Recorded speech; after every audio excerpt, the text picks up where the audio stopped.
Welcome to Decades of Horror, the classic era. Crazy, am I? We'll see whether I'm crazy or not. This is episode 100, recorded May 16th, 2021. Gruesome Magazine. I am your host, Jeff Mohr. On this podcast, we cover the good, the bad, maybe even the ugly horror films released since the beginning of time through 1969. In each episode, we'll discuss the monsters, spirits, psychos, and villains that have haunted movie-going audiences since the dawn of film history. We are part of the Gruesome Magazine family of video podcasts, which includes Horror News Radio, the Gruesome Magazine podcast, Heroes and Droids, and Decades of Horror, the classic era 1970s and the 1980s. Please subscribe to or comment or like the Gruesome Magazine YouTube channel.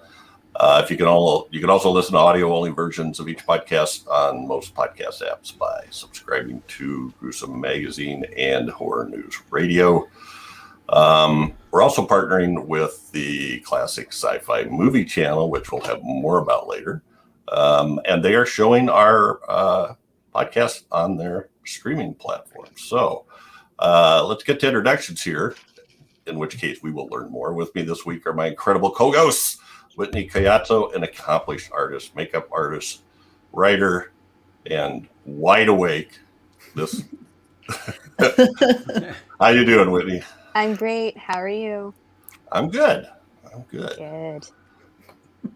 Also with us is Chad Hunt, co-host on Decades of Horror, the 1970s and 1980s, film producer and director with Wreak Havoc Productions, and a comic book artist and writer. How are you, Chad? I'm told I'm excellent. That's what everybody tells me. I'm not sure. But. Okay. And your short film just got released or just got accepted to Con Carolina's Chatterbox. Yay! Excellent. Chatterbox, right? Chatterbox, yeah. Come see it. Come to Con Carolina. Obviously. And the titular character, I can't believe Joseph missed that, is Sandy Castle. Yeah. We had some cool people in this. Stephanie Griffin was in there. She's the main character, and Sammy's just being Sammy, you know. Typical. That's the name Chatterbox. Yeah. Okay. Also with us is Daphne, awesome, stupendous, and likable as hell, and cool costume maker. Hi. But I see your electrodes there. Yeah, I can't really see them. There they are. She's alive. I'm alive. All you needed was a squiggly white streak. I know. I tried. I want some jumper cables hooked. Yeah. Our special guest host here is to introduce Michael Steinberg, who's the CEO of Play Now Media, POV, horror, and found footage critic. And I first learned about Michael through Found Footage Critic. It's great to have you with us, Michael. Yeah, I'm thrilled to be here this morning, this very early morning, more so for some of you than others. But yeah, Found Footage Critic is a website dedicated to found footage films, a big database of over 1,000 found footage films, and Play Now Media. We have a growing family of VOD streaming movie channels. We just launched our 21st through 25th channel, and apps on Fire TV, Roku, Apple TV, iOS, Android mobile, et cetera, wherever fine apps could be found. And I'm just thrilled to be here this morning and looking forward to reviewing Frankenstein. Yes. And folks can check out our podcast. Besides our YouTube channel, we're also available on the Classic Sci-Fi channel. Yeah, that's going to be great. And whenever we have movies that you guys are covering on the channel, we'll make a prepared playlist so you could, people who visit the site or the channel, I should say, could watch the review and then also watch the movie as well. Yeah, and I've already watched. There's a movie I've been looking for a few years called Bluebeard from the 40s. Starring John Carradine, that I found on there. on the Wicked TV.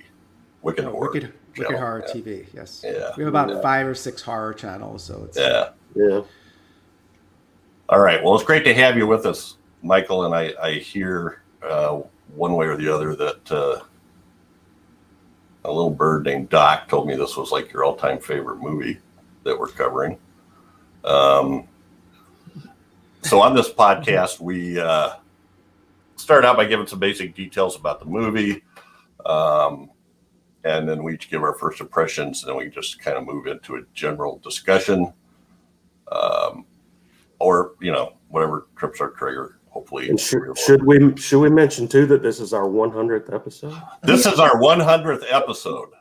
Yes. 100th episode. And as you can see, we have it down flawlessly. I hope Joseph is hooking back up, maybe rebooting or something. We got rid of Joseph. That's one good step. That'd be nice. Our film this episode is What Could Be Better? Frankenstein from 1931, directed by James Whale. And, a lot of these films back then were like this, but this has a ton of writers. Garrett Fort and Francis Edward Farrago wrote the screenplay, or credited with the screenplay, of course, from Mary Shelley's novel, also adapted from the play by Peggy Webling, and a composition by John Balderston. Richard Schayer was a scenario editor, and there's even more listed, but that's kind of where we're stopping. Cast includes Colin Clive, Mae Clark, Boris Karloff, John Bowles, Dwight Fry, Edward Van Sloan, and Frederick Carr. And, of course, this is a Universal picture, one of the first two, you might be able to stretch that a little bit, but one of the first two Universal Horrors films. It was filmed in Vasquez Rocks Natural Area Park in California, some in Busch Gardens in Pasadena, Court of Miracles, Universal Studios, where the father brings his dead young daughter to Henry's wedding. Little Europe backlot at Universal Studios, Malibu Lake in Agoura, California. That's correct, I guess. That information is correct. There's just tons of places listed on here. Filming dates are August 24th to October 3rd, 1931, and the release date it shows a Detroit premiere in November 19th, 1931, but overall release November 21st, 1931. The budget is $291,000, and this is where we always have fun. The domestic gross on IMDb is listed at $1.4 million. On the Ultimate Movie Rankings, it says $5.3 million. And on Wikipedia, it says the all-time gross for the different theatrical releases is $12 million. Yeah, one thing that's interesting, I remember this back in, I think, the early 2000s. The movie post, someone found the original movie poster to this film, at a theater on Long Island, I think, was where I grew up, and it sold for $358,000, which was more than the budget of the movie back then. Yes, it's always one in the top 10 valued movie posters. Yeah, and I think I was trying to figure out which one that is, and I think it might be this one. It said it was a special 6-sheet poster, so I don't know, or at least a thing that I read about it. And I really like the artwork on this poster.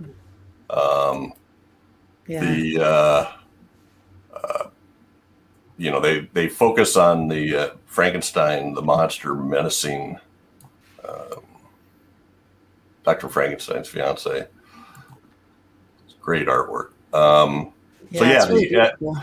We all know this film, but the synopsis: Dr. Frankenstein dares to tamper with life and death by creating a human monster out of lifeless body parts.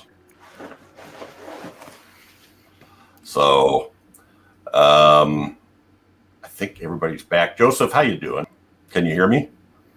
I can. I turned up my sonic oscillator 3 more points, and look what happened. Thank you, Daphne.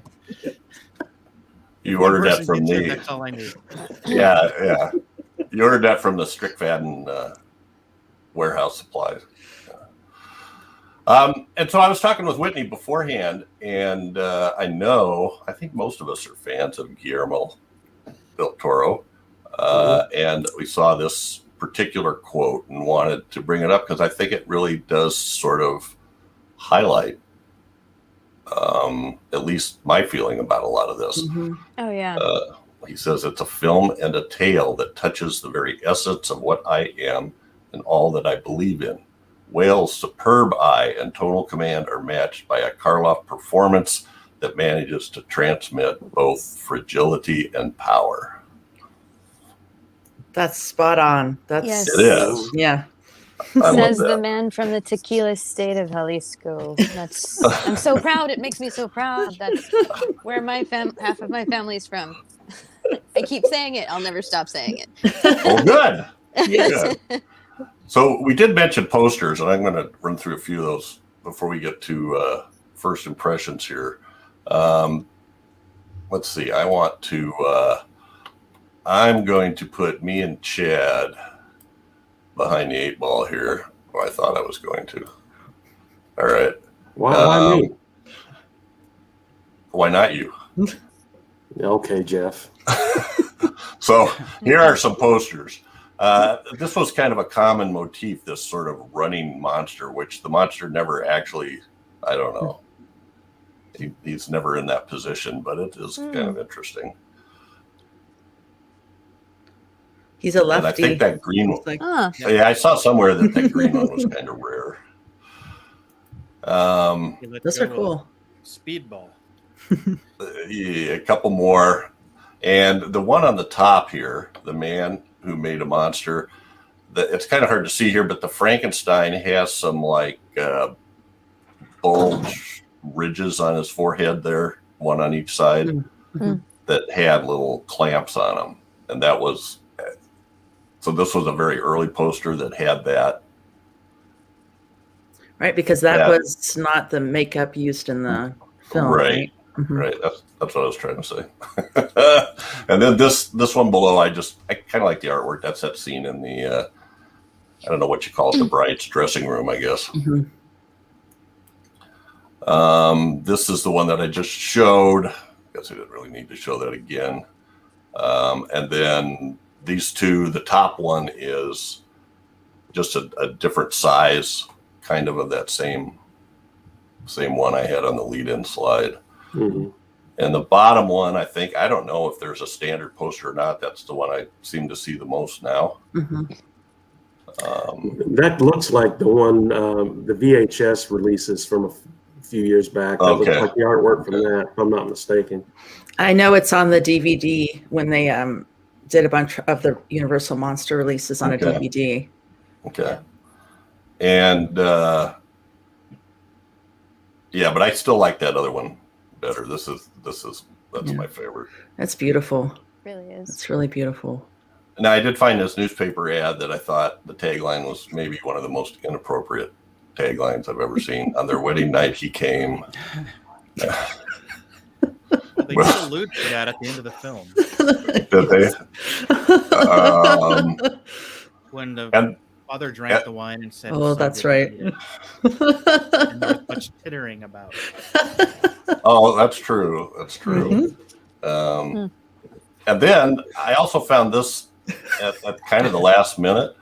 This was the when for the very short period of time that Bela Lugosi was kind of attached to it. Oh wow! They really didn't. I don't know. I want to see that one. Yes. Isn't that called Frankenstein Conquers the World? Yeah. Yes, that's what I was thinking. Minus the laser eyes, that's true. Yes. I was also thinking of that Queen album where he's busting into the stadium and pulling all the people out. Yeah. Didn't have laser beam eyes though, but. And of course he's got he's dangling an evil scientist upside down in his grip. Now, This So one awesome. this is like the same thing, only I think this is with the actual cast in it. It was listed as a poster from Spain. Now, I don't know why they would change Carl Laemmle to Carlos Laemmle when all the other names are the same.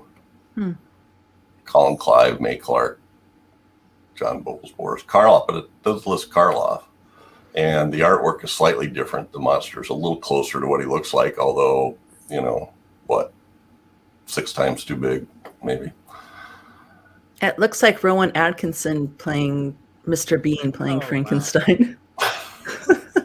Well, I did think that one looks kind of like Farley Granger. Okay. And it looked like they were showing that it was Dr. Frankenstein is the name of the doctor rather than the monster. Right. See, they were trying to clarify it back then, even. Yeah. Before the movie even came out. Okay. So let's get to first impressions here. I think we've gone through. Oh, wait. Boy, I just don't know what to do here. Excuse me. There's just way too many taglines, but I'm going to go, Chad. Read 'em all. Chad's like, no. In the tagline, let's do the, I kind of categorize them, do the must ones. Okay. To have seen Frankenstein is to wear a badge of courage. Should I keep going? No, I mean. Okay. Yes. Keep going. This next one sounds like the beginning of an episode of In Search Of. A wild, weird, wonderful, fantastic picture of a man who made another man from the parts of other men, long departed, a creature with the strength of a dozen men who lives, breathes, walks with a mechanical brain, but without a soul. It looks like a man, but is it? That's a lot of man mentions. The punctuation there is That's mansplaining. On that one. Yeah. Oh my God. The tale of a monster who looked like a man, conceived in madness, but built with love. It'll chill you, thrill you, fascinate you. You hate it, fear it, pity it. It staggers the imagination, but it's made out of love. But it's made out of love. Is that what you're saying? Wow. I didn't catch that part of the I film. didn't either. No. All right. It's Okay. made with narcissism. Okay, What? let's go with the eyes here. Right. Okay. He lives, he walks, he sees. An important part. Although later on he doesn't see. I mean, in what is it? Ghost of Frankenstein? Oh, that's much later on. Yeah. Yeah. Yeah, that's way later on. I wondered what I missed. I know. I need to watch this again, damn it. I've seen it 1,000 times. I never got that. Watch his eyes. He lives, he breathes, he walks, he sees. What is he, man or a monster? They sure are asking a lot of questions from the audience. They are. You know? There. People that supposedly have not seen the movie yet. All right. Give us a kiss. Yeah, the next ones I love. Yes. You're going to make me read all these, aren't you? Yeah. Well, not all of them, though. Well, A man whose Maybe. lips have never touched a woman's. What? No thriller ever made can touch it. Okay. What? No. That's sorry. This is you're torturing me. This is revenge for all my smart ass remarks. A man whose lips have never touched a woman's until he was rebuilt. We can make him a better kisser. Right. Stronger. Faster. No. They still, Good Lord.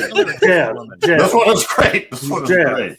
Jeff. No man has ever seen his like. No woman ever felt his white hot kiss. This is fake. Jeff No. wrote it. No. That is on that Bela Lugosi poster. That text. A weird monster set loose upon a terrified world. created with diabolical cunning by a mad scientist, living, walking, breathing, knowing every human emotion except love, with his white hot kisses And whatnot. and all whatnot. No man saw its light. No woman's kiss touched its lips. It knew neither love nor pity. Its eyes were unseeing puddles of something. Then it broke loose. The puddles? And all right. How many are there? All right, That's where that's that it. segment went. That last one there is a repeat. So Thanks, Chad, for repeating that one. now there's a couple health warnings. Trained nurse on duty at all times. For those who have never felt the lips of a woman before. The white hot lips of a rebuilt man. A friendly warning. If you have a weak heart and cannot stand intense excitement or even shock, we advise you not to see the production. Now I have to think. If, on the contrary, you like an unusual thrill, you will find it in Frankenstein. Like white hot kisses. Yeah. I have a lot. All the white hot kisses were just.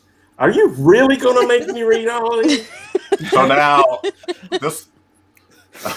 What in the hell? These are awesome. There's two. They're awesome. A chilling There's horror. actually this Chilling has horror the frozen record. into a superb epic of terror. Chilling horror. Icy mystery of 100 gruesome icebergs frozen into an epic of terror. Chilling horror, icy mystery. Then I love chilling horror, frozen. That's The Titanic couldn't hold up to this ice. Then there's a whole bunch of them that say the man. Yeah, there's a made whole monster. bunch. That is an understatement right there. Let's see here. I think we may be done. Oh God. Stay tuned for part 2 of our Frankenstein. Part 2 of the Frankenstein taglines. Yeah, next week when we actually talk about the film. Our record for taglines before was like 20 for Cannibal Holocaust. Oh, So boy. anyway, Let it be known that's not our record. That's another shit. it's not. Decades of So horror. we are finally to first impressions. I thought the show was over. Yeah. And we're going to let our guests go first, if that's okay with you, Michael. Sure. When did you first see this, and what did you think of it then, and how has its its effect developed over your life? I guess. I first saw it last night. Just kidding. I saw this movie. I was way too young when I first saw this. I was either 7 or 8 years old. Again, just way too young to see this. I remember seeing this for the first time, and it just scared the crap out of me. From my recollection, I remember watching this alone in my house.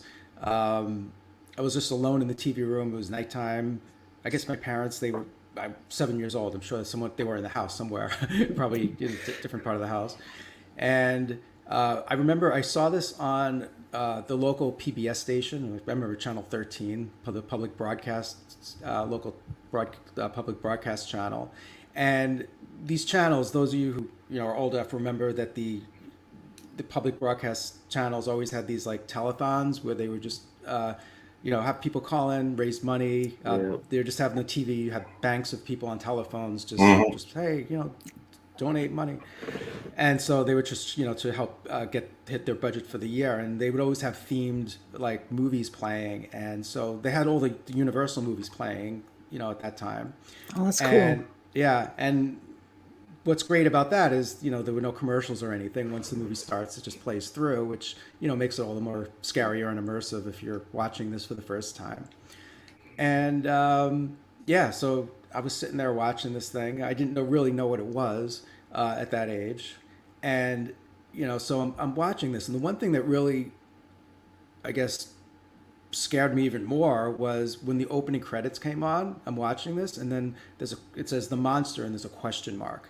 And my 7-year-old self is saying, why is there a question mark for the person playing this, do they not know who it is, or why are they doing this? And I was just trying to make sense of that. And yeah, so I watched the movie, and I just loved it. Really scary. And one thing that really resonated with me was the science behind it, which, I always, even at that age, just everything had to be very logical for me. The science had to make sense. And, even today, it kind of sort of makes sense if you stretch. It's not like there's huge gaps and huge plot gaps with the science. It's not something overly ridiculous. The whole thing with the electricity and everything. And I love the special effects. And when we get down to Ken Strickfaden, who made the effects, I did a lot of reading on him, so we could talk about that later. Oh, good. Yeah. And and I remember this when I first saw this movie. I remember the Universal monster movies were playing a lot back then, and this was around the time that Young Frankenstein came out, around 1974, I think it came out. So I'm guessing that there was just a resurgence of all those movies because of that. And when I first saw Young Frankenstein, probably a year or two after this, or maybe it was around the same time. Again, my memory's a little faded from that. But I kind of grouped Young Frankenstein with all these Universal monster movies because I had seen Young Frankenstein and these Universal movies for the first time together. And, Young Frankenstein was in black and white. The actors were dressed the same way. They talked the same way. At that age, I didn't know it was a parody or anything. So, it was kind of just in the same universe as everything else. And I also, there was this, actually, if you look back here, those of you on video. Oh, yeah.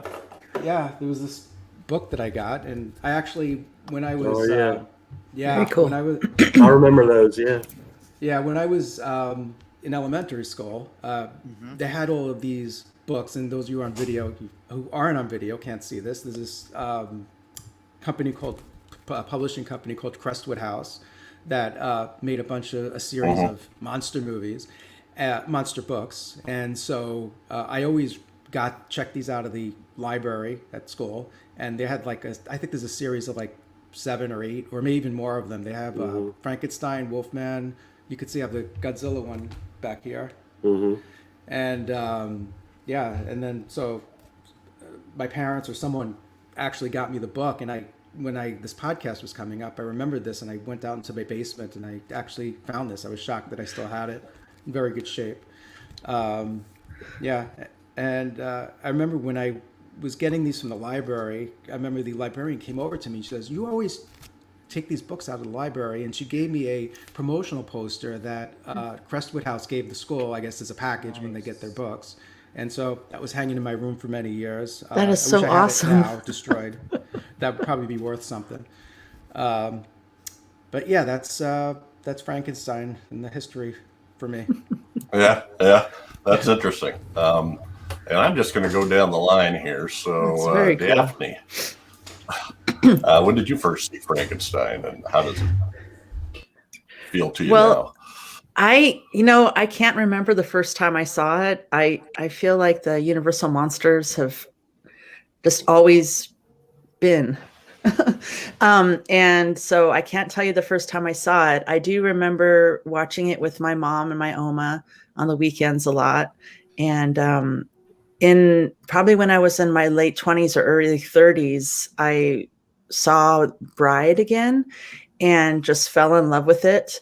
And so went back and watched the other monsters again, and started really being interested in whale and reading about whale. And so that's what I kind of associate it with, as like a second introduction where I could really get in and love these characters and appreciate the story more. And my wedding dress was pretty much as close to the bride in this movie, the doctor's wife. Oh, wow. As I could get. Yeah. Just. Oh, cool. Yeah. I love the costumes in this movie probably kind of set me off on looking at all the cool clothes and what they wore and studying the history of it and thinking about how you wear these costumes when you're in movies and what's going on with the monster costume and how can he move and all that stuff. So I'd say it was a second discovery, I guess, that I remember most. Otherwise, it's just always existed. It's always been there. Yeah. Whitney, how about you? When did you first see Frankenstein? Oh gosh, I can't remember exactly how old I was, but I know I have seen it when I was much smaller. Although I feel I'm still somewhat small now. But no, gosh, where do I start? Well, I really feel like Guillermo del Toro's quote is really significant, especially when saying that there's fragility and there's power to this kind of monster and this kind of character, because you feel that and you see it when you watch this because of the whole concept of man playing God in a way. And watching that, knowing half of my culture is from Mexico, and the belief of that sticks in that part of that culture is that you don't mess with certain things because of death in life. There's like a really delicate balance in the spiritual realm. It's like a taboo, really, because of certain things in Catholicism, whatnot, but or whatever sect of belief. Because it is a taboo, it is a belief, and then seeing that, and knowing and hearing a little bit about that growing up, and what to believe in, what not to believe in, and then seeing these things for the first time as a kid. And it kind of freaked me out. I mean, I'm not going to lie, it did scare me for the first few times that I had seen it when I was younger, and then seeing how large and how brilliant and beautiful and just how creepy the makeup was for the monster. I think that really stuck with me a whole lot, just to know that the physical features and how he acted, he was fragile, but he was also powerful in a sense. And it was just something, when you see that as a kid, it just sticks with you. I don't know, mesmerizing, and it's chilling. I'm terrified, yes, but I was also mesmerized.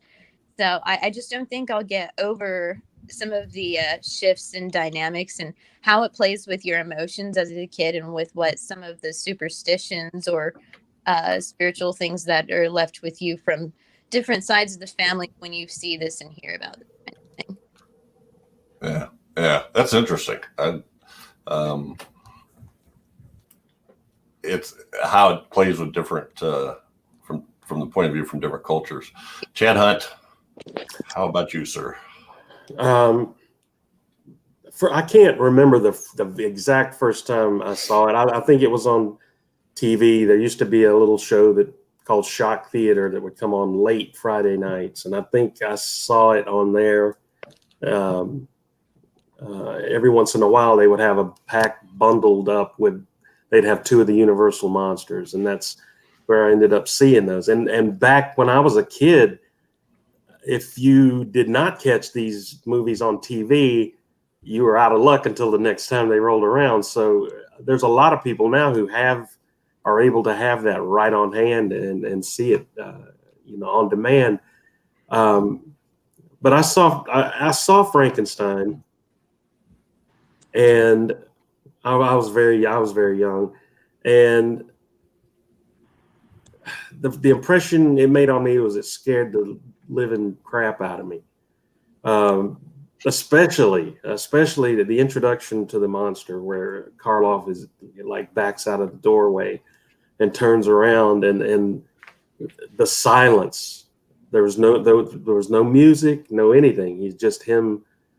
He turns around and reveals himself to the camera. That was just just scared me to death. And I would have bad dreams as a little kid that Frankenstein monster was chasing me around the house. And, but it made a big impression on me. It made me want to seek out the other Universal monsters. And it just like opened up this world of fascination with creatures and horror and that kind of thing that has stuck with me to this day. And I've never shaken that, you know. To this day, I still, every time I watch it, it takes me back to that little kid watching it who was just scared to death. And it made me want to read the book. And watching a lot of the monsters that were based on books, it made me want to go back and read the book. Now, for a kid that young to read Mary Shelley's Frankenstein, I was a little confused about, hey, this guy's talking an awful lot, you know. But now you appreciate the book for what it is. You can get a lot of things from the book: parent-child relationships, men playing God, like was brought up, and that kind of thing. You can get a lot from it then. And where the movie itself more focuses on the horror aspects of the story, and which I love it too. I love James Whale's movies. And there's a lot of talk about which is better, Bride or the original, but I see them, it's carrying on the same story but two different movies, you know, if that makes sense. Bride was more of Whale's personality, I guess you'd say. I felt Whale was way beyond his time, or as a director, as a visionary director, and I think that's what a lot of people see in him. But yeah, this is a movie that I can watch 1,000 times and never get tired of it. I love it, and just like the rest of the Universal monster movies. But this is the one that started it, you know, for me anyway. My whole fascination, lifelong love of monsters and horror movies. Yeah, it's sort of the granddaddy. Mr. Chocula. Yes. When did you see this film? I want a time bell like Chad had, but I won't go over it. I don't know if you caught that, Chad. I did. Whatever bell that was. I ignored it. Well, I'm going to keep mine much shorter. Everybody else, I really loved hearing all of your experiences with seeing Frankenstein and hearing how it affected you over the years. For me, I probably saw it the first time on Bob Wilkins' Creature Feature. He was the legendary horror host in Northern California, and he would have the Universal ones on there sometimes. But I saw my first Universal monster was Creature from the Black Lagoon, which I saw at a super early age and drew pictures of. And my mom was a school teacher, and I drew pictures in some of her textbooks of people attacking the creature from the laser guns underneath the water. So I don't need science in my movies, but because of really my first monsters that I really loved, movie monsters being Creature from the Black Lagoon and Godzilla and King Kong, I was obviously into more animal type monsters. But then, like I said, I was a bit older than that when I saw Frankenstein for the first time. And, you know, I mentioned before in a sadder story than Michael's about the librarian that to keep it short for those who heard this recently, I had a librarian on the bookmobile who wouldn't let me check out this wonderful monster movie book. But when she was gone one day, I did. And of course, Frankenstein was in there. And that was probably one of my first exposures to him. And when I finally did see it, and like I said, I'm pretty sure it was on Bob Wilkins' Creature Feature. I really, really liked it a lot. It didn't click with me the same way that the movies and the monsters I mentioned earlier did, but this as a film, it's on a whole different level. It is amazing filmmaking, amazing special effects, and we can say for the time there, but even now it holds up so well. Karloff's makeup and the emotion we see even through that is just amazing, and that laboratory set design is still incredible. And with the table rising to the top during the height of the storm and things like that. And I've seen Frankenstein and the sequels and the Hammer versions over the years, but I have not seen this 1931 version in a long time.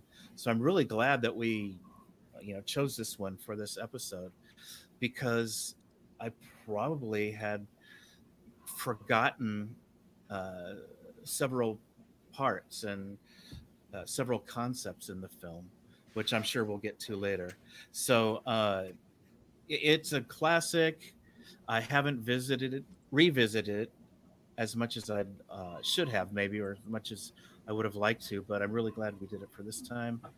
And I think, listening to all of you, we can see that once you've seen this movie, no matter what age you are, but obviously everybody has seen it so far who has spoken. We haven't heard from Jeff yet, but saw it as a kid, and it affected us all one way or another. It, like I said, it wasn't my animal style of monster, but I did love Frankenstein immediately as soon as I saw it, and loved pretty much anything Frankenstein related. So he's one of my favorite Universal monsters, and I love him in Hammer and Toho and other versions that we've seen him in. So, but this is the classic Frankenstein. Yeah, absolutely. I think my experience was much like Michael's. I'm pretty sure I saw it on public television first, which is the way I first saw Dracula. But thinking back when I was a kid, everybody, and there were some TV shows, I guess, but everybody, I just knew about Frankenstein, Dracula, Wolfman, and Invisible Man, and Creature from the Black Lagoon. I just knew about them. They were just part of I don't know. It's almost like you're born with it. I know that's not true, but before I ever saw the movies, I knew what how to picture them, I guess. So, and again, I would have seen this in the 60s, and there was all the stuff that we'll talk about later about the cuts that were made. That's the version that I saw, because that stuff hadn't been restored yet. So I had some confusions there, but I loved it too. I just thought it just appealed to me, the whole idea of the science, the contraptions, the special effects, and I totally didn't get why the monster's head was shaped like that, but it was cool. That's just the way it was, right?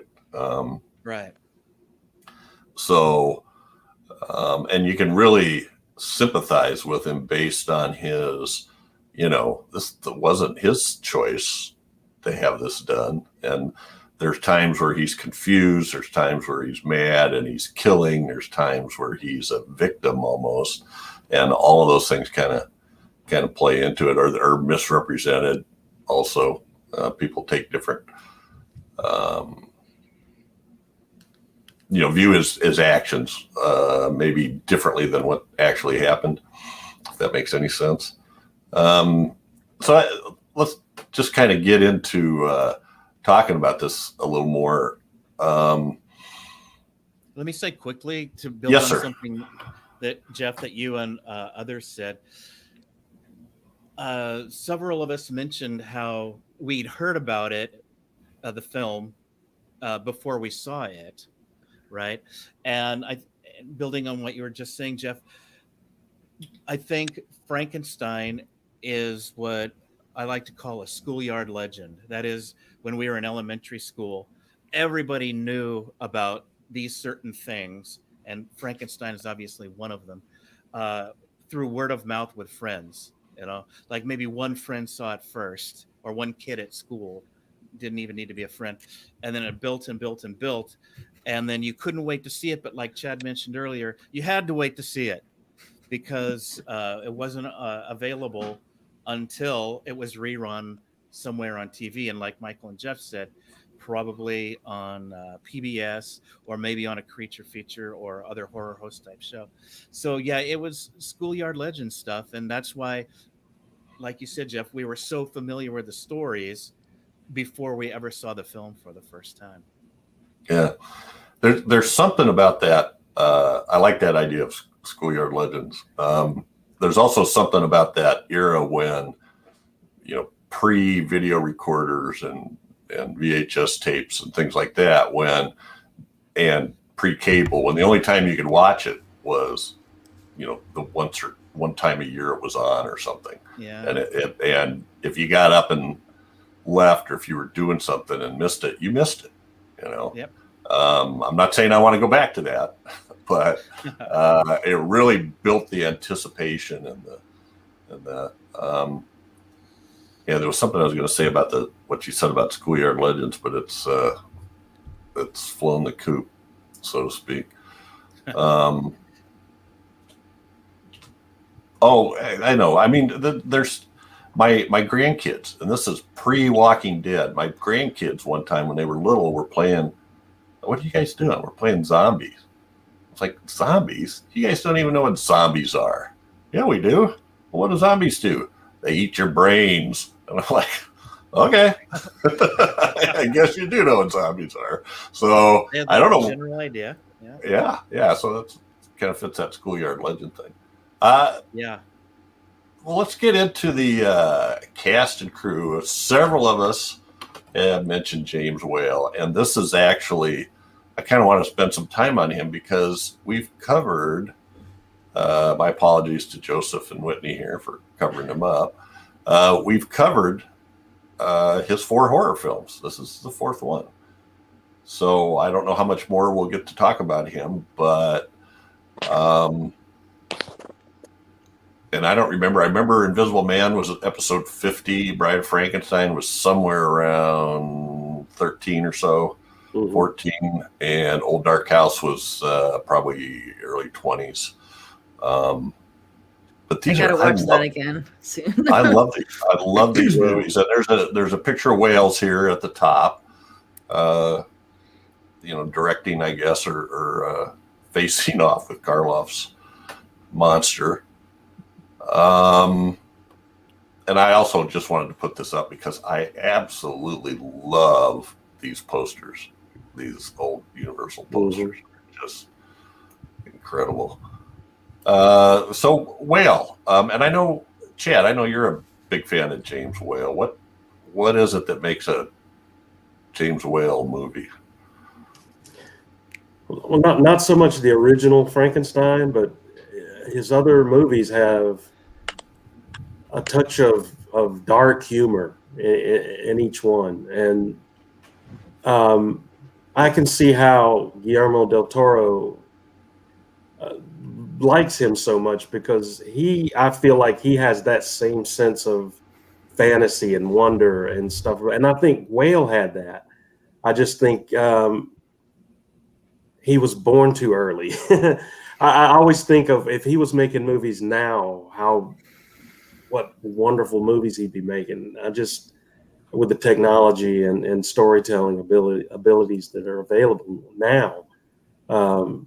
But he always has that sense of dark humor about it.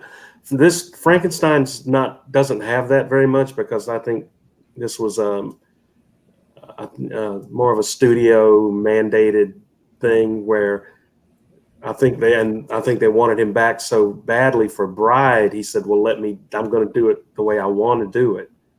And so he added all those fantasy elements, Mhm. and with the little tiny people and Dr. Pretorius made, and just stuff that really didn't have anything to do with Frankenstein, but he added these in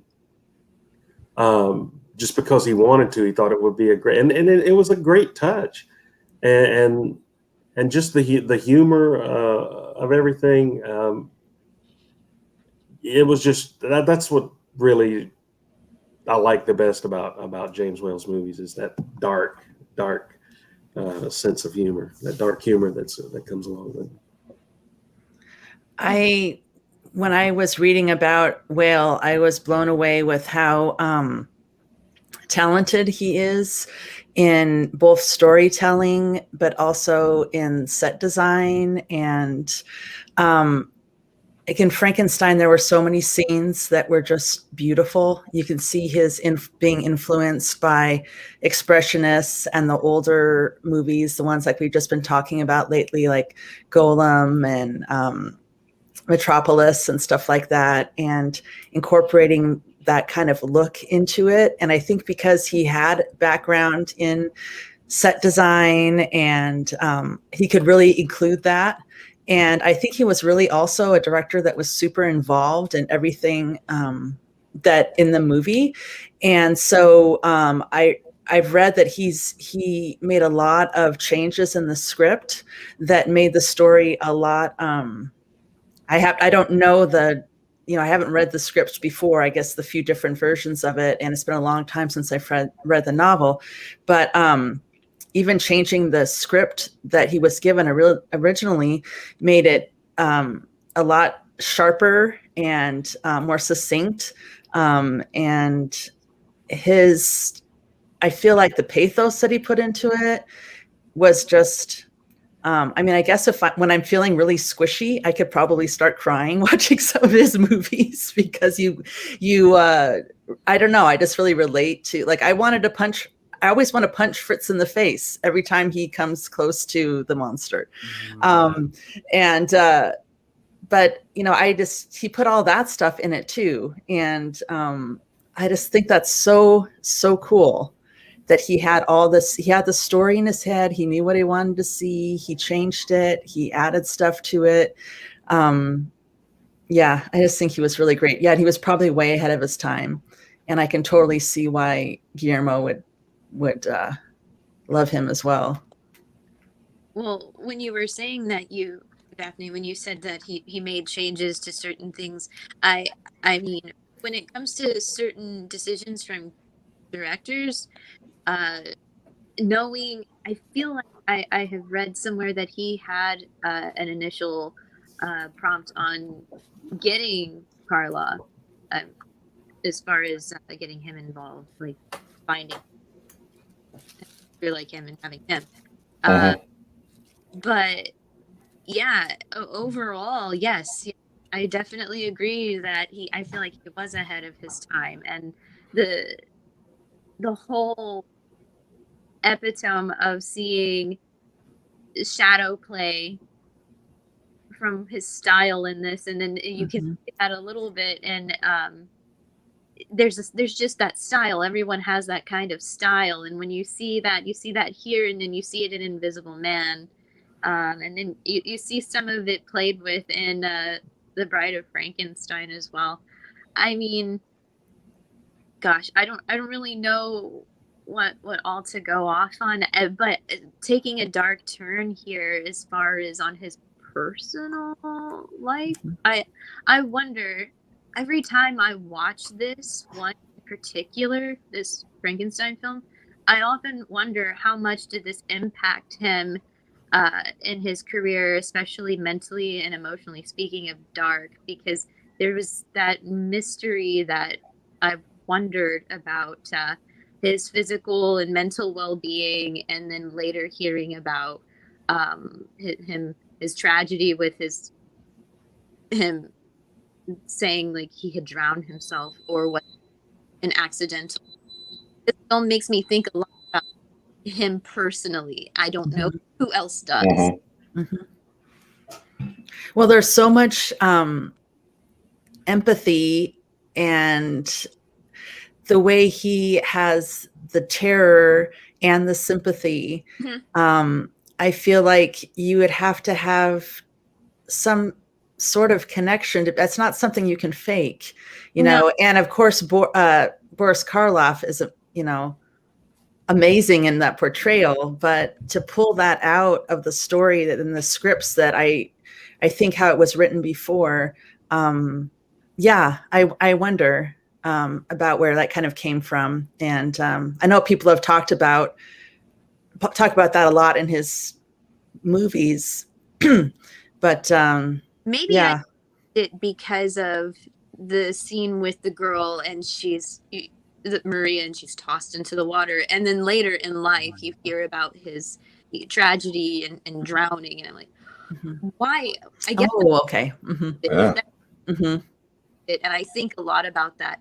I don't know, maybe I'm just that I go deep in certain areas of my mind, but yes, I guess let's try to make this a little bit more lighthearted. I'm sorry. And you're talking about when he committed suicide in his pool. Right. Michael, any comments about James Whale? No, I'm sorry. I keep stepping away to look for an audio cable. I'm just. Okay. Yeah, I'm gonna look one more time. I know I have a cable somewhere, but. Joseph? Yeah, I agree with Michael. Everybody covered it really well, but I'll just add that he has wonderful atmosphere in his films as well. And as the director, he had some things to do with the set design, even though others built them and whatnot. But in all of the films, from Old Dark House, and the spooky atmosphere we have there, but like others said, spooky yet fun, to the more darker aspects of Frankenstein. The outside shot before the wedding, when they're kind of lounging and there's this gorgeous exterior shot, right? And then of course, anything to do with the laboratory or Frankenstein's castle, right? Or then the windmill at near the climax. It's just so gorgeously rendered, which is another trademark of his. Even if the places are supposed to be creepy or eerie, they're still amazing to look at. Yeah. I love the scene. My two favorite scenes are a lot of what you said, a lot of the really cool scenes, but I love the beginning in the cemetery, just how it kind of pans and the kind of light in the background, but everything is kind of dark. And then there's the skeleton, or if I don't know if that's supposed to be death, and there's like crosses and just so much light and shadow. And then when they're going to the gallows, that set blows me away. The rocks and the path going up there to the gallows, and just looking at the body hanging from the back. It's beautiful. It's beautiful. Yeah, I'm glad you mentioned that, because when they're panning through the cemetery at the beginning, and then we see the Grim Reaper. Yeah. The first time you see that, you wonder, is that the Grim Reaper? But then it's actually just somebody chose to honor their loved one with a Grim Reaper figure, right? And plus, Frankenstein and his henchmen. Do you realize how long they waited behind the fence there? Because to us, a couple minutes on camera, but that was the length of a burial. Right. Excuse me, a ceremony, and then the actual physical burial. They even ate the food at the funeral.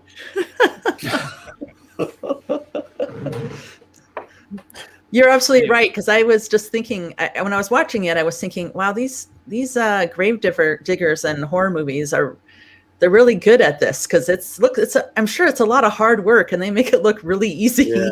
But yeah, you're right. All the time it would take to put that 6 feet of dirt back in there and stop and roll a cigarette and smoke that's a lot of time. Very patient. But and I was thinking, how long did it take to actually get all that dirt out? Because they literally got every drop of dirt out of that. They did. Then they dug it out. Yeah. So one of the things I learned about whales somewhere along the lines in the movies that we did was what he called little bits of business. And I think maybe it was with Bride of Frankenstein that he talked about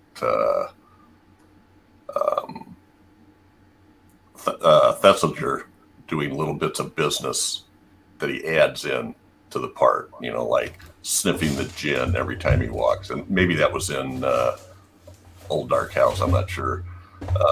But there's a lot of that in this where like the guy smoking the cigarette, that wasn't part of the shooting script.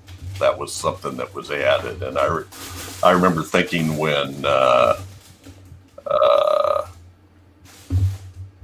was a scene where the Moritz character goes to he's going to go and talk to Dr. Valden, right?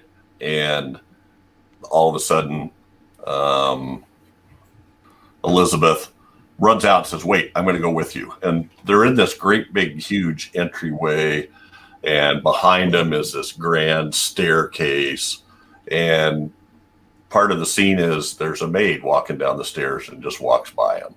I'm like, why is that in there? I think he just put it in there because it seemed like too big an open space with nothing else going on. That's the only thing I could think of. The other thing is I just noticed a lot more humor in this than I did before. Other times that I've watched this. So Fritz, the brains, that stuff that Mel Brooks pulled so ably for Young Frankenstein. It's on the edge of being hilarious to start with, right? And then you add, I guess, Marty Feldman's reactions and that kind of stuff.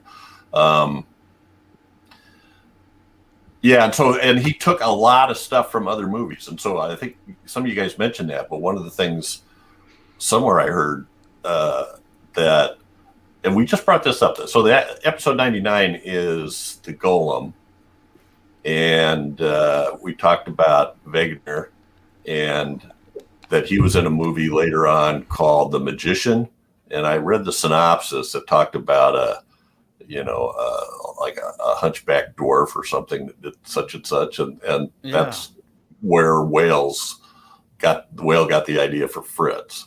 That's also, I know there's also something not in the original novel or in the script, the whole Fritz character, and he's really ends up being a kind of a key character based on the things that you sort of the humanity that he brings to the monster, really. So that's the stuff that I got, is all these little bits of business, as you call it, that get added in on the spot to flesh out the scene and build it a little more. I noticed that a whole lot more. And I think you're right, Daphne and Whitney, that he is really in tune with the human condition in terms of all the different ways that it's shown here. How it affects the monster, how it affects the other people, etc. And there's an analogy there about people who feel like they're on the outside, and people and how they feel tortured by society, or especially the way Fritz tortured the monster. The monster didn't ask to be created. It did, and whether it had this murderous brain or not, or abnormal brain, it was still a very innocent creature. I mean, he was just raw and new, and things were new to him anyway. So there was people that are, and I think Whale felt this too, people on the outside feel, how minimalized they feel and desperate sometimes. And that I always identified with that a little bit as well. Yeah. It was interesting that the normal brain or the genius brain, the jar was shattered, right? And like you said, Jeff, this is humor that you don't really maybe catch initially, but there was a giant tape label on the other one that said abnormal. So you would think, and of course they played off that in Young Frankenstein, like you said, but in Frankenstein, you'd think that Frankenstein would have looked at that side of the jar at some point and noticed that. That's I guess me. With gentlemen. Oh shoot. But the professor. Yeah, Professor Waldman. Sorry. Yeah. So the name. Sorry. Even he told him. He said you have the abnormal brain from there. So I do. Yes. Yeah. And then it was kind of like, oh well. That was one of the moments where it's just gray matter. That was just one of those moments where you could see that some people could find humor in that or couldn't, but I definitely saw it, especially with the reactions between the two. Especially with Henry, he was definitely he had that entitlement about it. Yeah. Well, why would you send Fritz to go get what was probably the most important body part for your creature anyway? Sure. Then to cut a body down from the gallows is one thing, but with a little Swiss Army knife, apparently. Yeah, right. You're just having a tough time sawing it. Yeah, one thing I picked up on, and I don't know if this was a mistake, but when they showed those two bell jars in the classroom during the lecture, they were very tiny. They were labels that had they were typeface text. And then when they went to pick up when Fritz went down in the middle of the night, they were just like these big marker handwritten labels, like Sharpies almost. That's right. And I'm thinking that maybe it was the low light and people couldn't see, so they swapped it out or something. But they were just they're clearly different labels. Yes. Oh, yeah. Well, there wasn't a lot of attention to detail at that university, I think, because if you remember, the professor invited students to come look at the brains when the lecture was over, and everybody left. It was lunchtime or private talk drinks or happy hour or something, but nobody looked at those brains.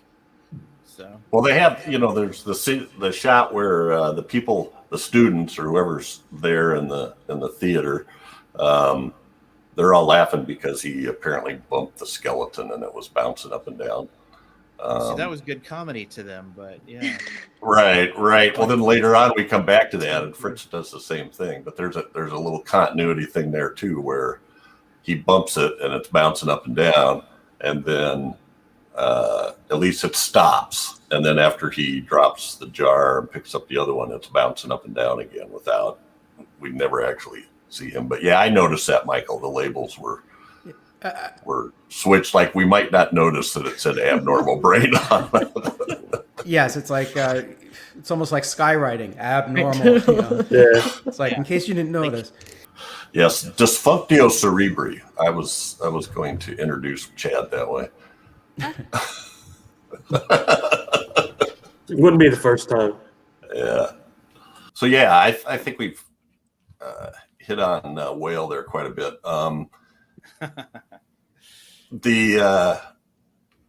Of course, this is way different. I think somebody already mentioned that from the book, right? I think it was Chad. Yeah, he's quite verbose in the book, but you can see where they pulled different parts for this and for Bride of Frankenstein out of the book. I just wanted to mention John Balderston, which he's tied into a lot of these movies: Dracula, the Mystery of Edwin Drood, The Bride of Frankenstein, Mark of the Vampire, Gaslight, which is interesting. to me that he was one of the co-writers on that. And then a 1952 science fiction film, Red Planet Mars, that was based on a play that he wrote right around this time. But I did have a couple of little, he was nominated for 2 Academy Awards for The Lives of a Bengal Lancer and Gaslight. Gaslight's such a good movie. It is. You It's a never great saw movie. Gaslight, Daphne. Oh, yeah. You must be mistaking it for another movie. Oh. And apparently, so a woman named Peggy Webling wrote a play about it. And then she worked on this adaptation with Balderston. And at some point, they had sold the film rights to the stage adaptation of Frankenstein to Universal Pictures for $20,000 plus 1% of the gross earnings. So yeah, I guess it isn't just modern problems where people don't get their royalties. So they had to sue them over that, and they said they reached an out-of-court settlement in 1953 that Balderston described as, quote, highly satisfactory. Unfortunately, Balderston died a year later, but I hope his estate was rightfully compensated. And this just has so many hands in it. Garrett Fort was also involved in Dracula, Dracula's Daughter, The Devil Doll, which is something I'm sure we'll do at some point, and Mark of Zorro. Francis Edward Farrago was involved with Little Caesar that came out the same year. So, and I think part of the thing here, and this kind of ties into Whale, is that he got the right people together. You know, a lot of the people involved in this movie he had worked with before, Colin Clive, some of the background people or the crew, I should say. And I think Whale fought for Colin Clive. Like the studio didn't wanted someone else, and because he had worked with him, he insisted on it. Mm-hmm. Yeah, I think Leslie Howard, I think, was what was originally mentioned. Maybe. Yeah, I can't remember who it was, but yeah. So the cinematographer is a man named Arthur Edison, which I don't really know that much about, but he worked with Douglas Fairbanks in the silent era and did The Three Musketeers, Robin Hood, and The Thief of Baghdad. Also The Lost World in 25, and then kind of a classic in Old Arizona in 1928, All Quiet on the Western Front. And then with Whale, The Old Dark House, Invisible Man. And later on, The Maltese Falcon, Casablanca, The Mask of Demetrios, which are all great movies. So anyway, I just wanted to bring that up. I don't know what effect. I mean, to me, the direction, the cinematography, and the production design or the art direction is just huge in this movie. So I did want to bring up Charles D. Hall because I didn't know that much about him, but holy cow. He was involved with Phantom of the Opera and The Cat and the Canary, which are both movies we did. Dracula, which is a movie we did. Waterloo Bridge, which was another Whale movie. Murders in the Rue Morgue, Vampire Bat, Invisible Man, The Black Cat, The Bride of Frankenstein. It just goes on and on. So, I mean, look at these sets, like the one for Frankenstein there, where with Fritz scampering down the stairs, I guess is the only way I can describe it. These huge high sets, and then in Dracula, these grand staircases and things. And I don't know how much of that is mad or not, but and then the bottom picture there is from The Black Cat. Remember that? Right. How unique that was. So I just think that has a lot to do with it. Anyway, any comments about the set and the art direction and the cinematography? Incredible, amazing, beautiful. Yeah. Yeah. I think a lot of it pulls from that German expressionism Mhm. too, that we always talk about in these movies, the early Universal stuff, Mhm. which is kind of cool. It wasn't extreme German expressionism like some of the ones we've covered, but you can see how the influence of it there. Yeah. The sets were huge. The sets were enormous. And I like that. I think that's very cool that you see these tiny little figures going across these gigantic sets. It's Yeah, I love the castle. Just all of the unique shapes and angles, and like one thing that I like, again, attention to details. During the rainstorm, there's water going down the stairs of the castle, which I just picked up. I didn't pick that up the first few times I've seen it, but that was just a really nice touch.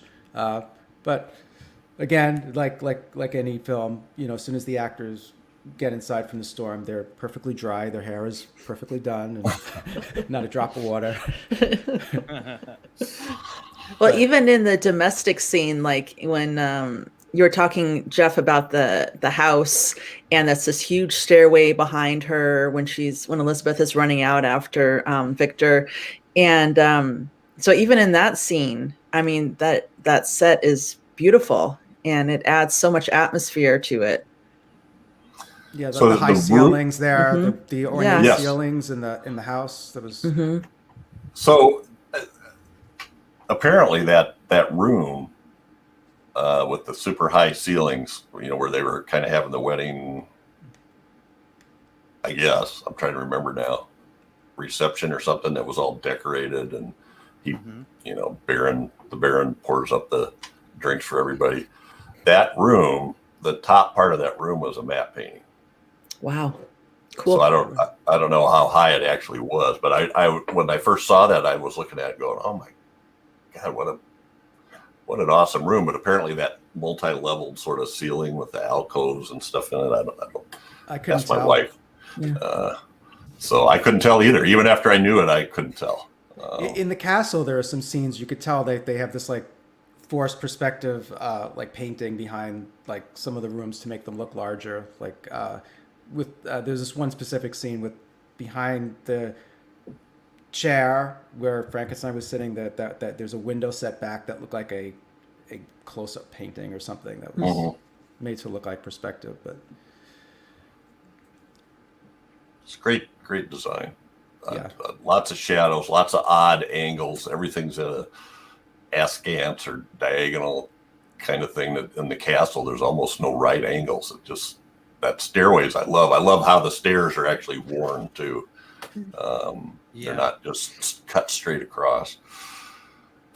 All right, so this is kind of, at least I think, isn't this sort of the movie where Jack Pierce made his reputation and carried it carried forward, obviously, but after seeing something like that with what he accomplished in the makeup, it was definitely a mark for a lot of people, especially his co-stars. I mean, people were afraid that the little girl that played Maria was going to be terrified of him, but wasn't she? I think I read somewhere that she was actually thrilled to in a good way.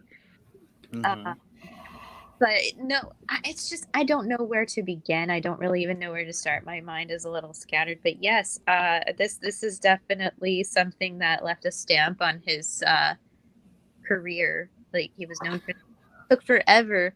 I think the downfall of him and his career with makeup was because of the longevity, how much time it is for him to do a makeup with the effects that he has had, and the help that he had.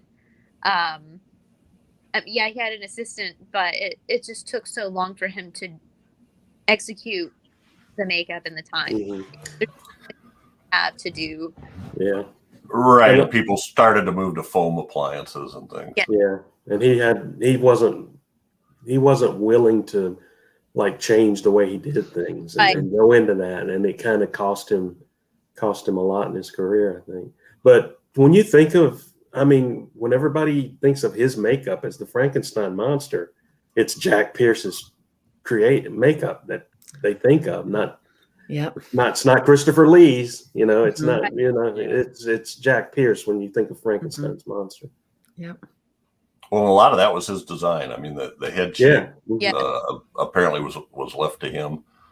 I'm not sure if I'm remembering this correctly, but I think he did. I think I read that he really spent a lot of time researching,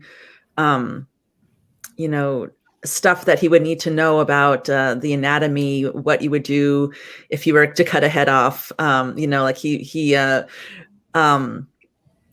kind of looked into that stuff and put a lot of thought into it. And I like how it kind of, I don't think the Frankenstein himself knew, he wasn't a medical doctor, maybe, or a surgeon. So it's kind of a makeshift kind of what would someone with limited expertise use on something. And I kind of appreciated I don't want to say haphazard, but it looked like he was using the equipment that he had with the knowledge that he had to do this. And and that just, to me, that's one of those subtle things you don't even realize sometimes, but shows you kind of a lot of the detail of the character.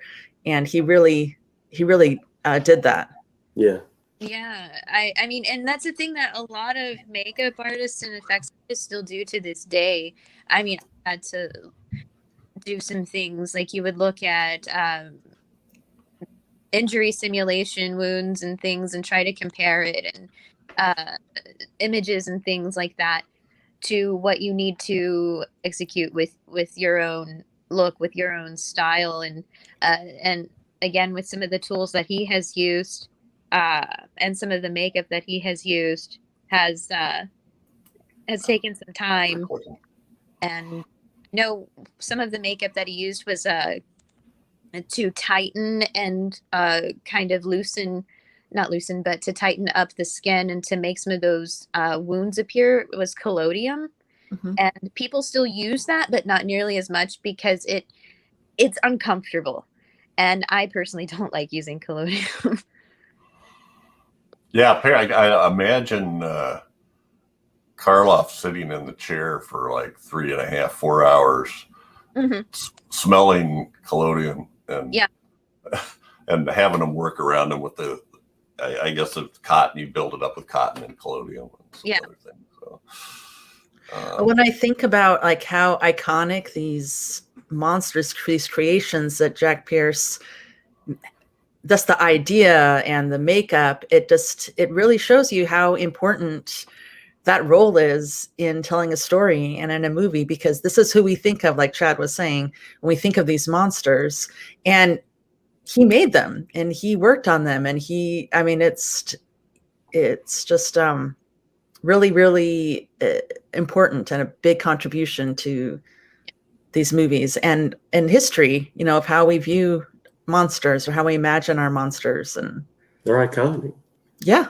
To going back to what Joseph was saying about schoolyard legends, you could ask, it's sort of like Superman. You might not read Superman comics, you may have not even seen movies, but every little 4-year-old knows who Superman is. It's so iconic. The same with Frankenstein, and they know who these are, even if they've never seen. So that's a pretty good footprint to leave on horror movies. Yeah. Yay, makeup. Yeah. Well, and the list of stuff, just for my own well-being, I was going through his filmography and listing the stuff that he was involved in, and it's amazing. It's absolutely amazing. I was glad to see that he did have kind of a steady job there towards the end of his career with the TV show Mr. Ed. I'm not sure. Cool. what he did, but he was He did the credited voice. on 104 episodes. I don't know. I mean, the lips moving were animated. I don't know. I guess he just did makeup, right? Sometimes makeup artists have a hand in helping out with certain, like you said, some of that movement with animals and stuff. And he was known to use hair from other animals to put into wigs and beards and things, especially for yeah. So back to this photo I've been popping up with shows him working on Boris Karloff for Frankenstein and for The Mummy, and then on Bela Lugosi for Igor and Son of Frankenstein, and Lon Chaney Jr. for Wolfman. You can see the detail that's going into it. And I'm thinking I'd have to double check, but I don't think Igor's beard was as long as what we're seeing in this picture. I think do you do that? Do you like overdo it and then trim it to what you want? Yeah, you can lay pieces. Like once you lay the pieces of hair, you can trim. And then sometimes the most painful thing in my experience is you have to make another beard that is similar, and you have to try to lay those pieces and cut it and trim it to be exact. I don't like doing hair because it's messy. Well, all makeup is messy, but hair and sticky stuff with spirit gum and that kind of thing, that's a pain. But yeah, so anyway, for him to be doing this kind of beard, I'm pretty sure he had others to mirror, to be backed like that, because most times you have to have backup on your appliances, no matter what, whether if it's hair or like other pieces. Well, I think I've seen pictures of him applying makeup to Karloff, where in the background you can see a bust of Frankenstein. So I would assume that's his model to work off of to try to keep it as sane. So yeah, he's amazing. So Kenneth Strickfaden is another one that makes these movies possible. So yeah, I mean, there's some great pictures of him online. This is a younger one and an older one with one of his pieces of apparatus. And then these are the center picture is Frankenstein, and the lower picture is Fu Manchu with Karloff. And the upper picture is the movie we did. It's not that well known, and now the title is slipping my mind. The Devil Commands, I think, with Karloff. Do you remember that one? It was a 40s. Yes. And with those weird helmets that people had. But anyway, he was far more prevalent. And Michael, you said had done a lot of reading on Strickfaden. Yeah, he also did Wizard of Oz, which I didn't know. But one of the cool things, again, he's an electrician by trade, and then he became a film set designer, and then got into the film industry and did all these special effects. And Frankenstein kind of put him on the map, and then he was the go-to person for those types of effects, anything electrical. And he built all the devices for Frankenstein. And what I found really interesting is he actually got a Tesla coil that was built by Nikola Tesla that was in Frankenstein. I don't think Nikola Tesla would have built a prop for Frankenstein. I'm guessing he acquired something that was previously made. But I thought that was amazing that one of Nikola Tesla's actual coils was in the film. It just adds more historical significance to the whole thing. And interesting, this is kind of funny, I guess.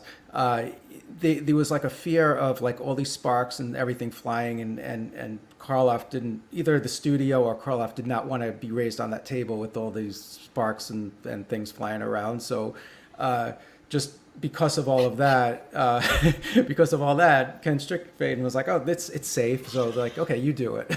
So he actually was a stunt double for Karloff, and he was the one being raised on the table when all those sparks were flying. So just because of the circumstances, he was in the film. I think that's his only credit as an actor. Also, I was doing some reading, and there's a sound designer named Ben Burt. He worked for Lucasfilms, and he was on like the sound for a lot of the iconic Lucasfilms, like all Star Wars and all the Indiana Jones films. And he actually visited the house of Strickfaden, and he's asked for permission to record the sounds of all of the machines, because Strickfaden kept all of the 1931 devices. So he recorded all of the sounds from these machines, and they were used in Empire Strikes Back and on Raiders of the Lost Ark. When the Ark was open, they just threw those sounds in there, I guess, just for posterity, just to kind of have that throwback. So I just thought that was really cool that those sound effects from the 1931 movie, those same machines were used in those other iconic films. That is awesome. Yeah. Yeah, it is. Well, and it's pretty legendary that he,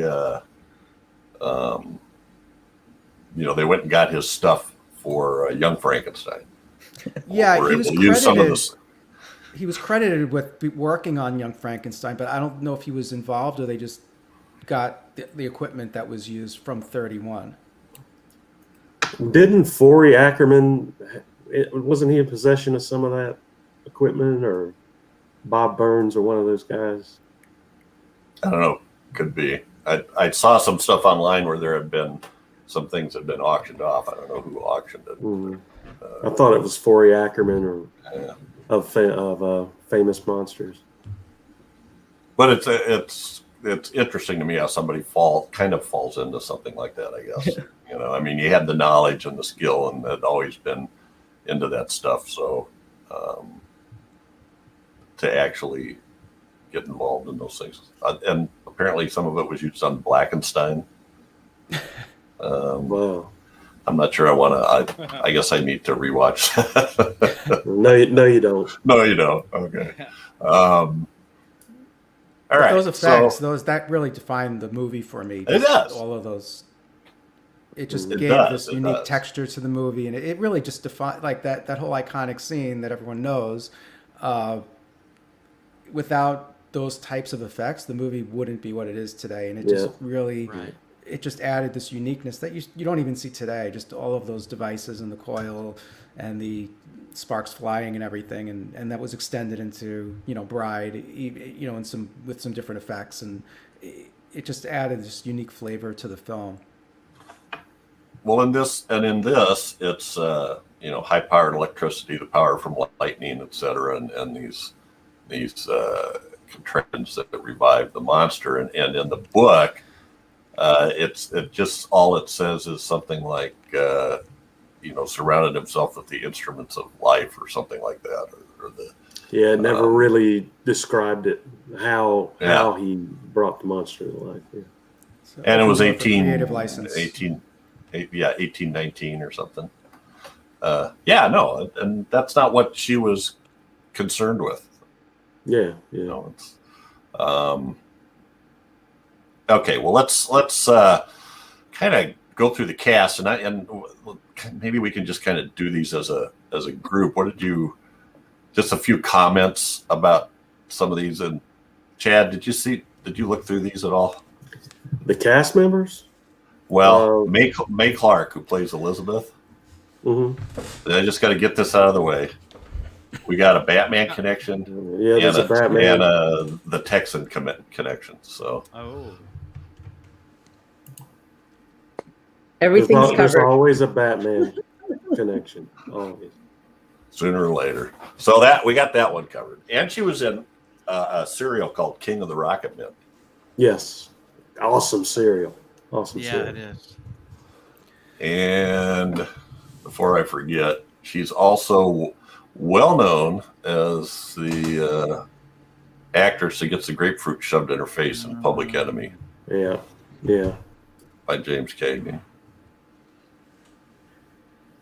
Also, I know we're going through them real quick, but Edward Van Sloan, it's Dr. Waldman.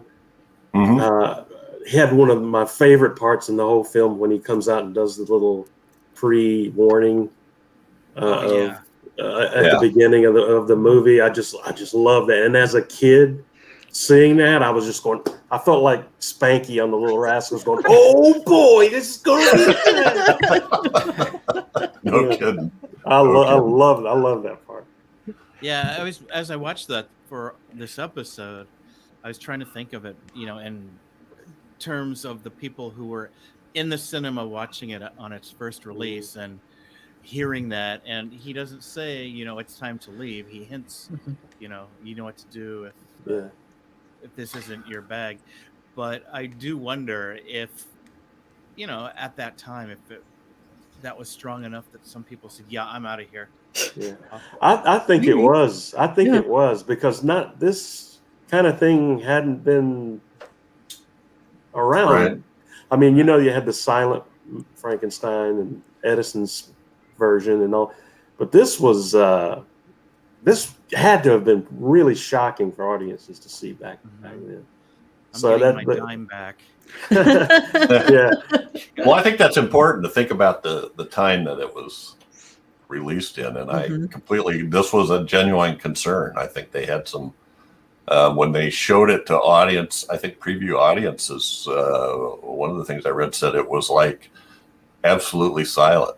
People were just like they didn't know what to think of it. So, kind of setting the stage of little things like we don't even think about when they're burying the body. At the opening scene in the graveyard, they put the microphone inside the coffin so that when you heard the shovelfuls of dirt hitting the coffin, it was sort of louder and more personal, and that freaked people out.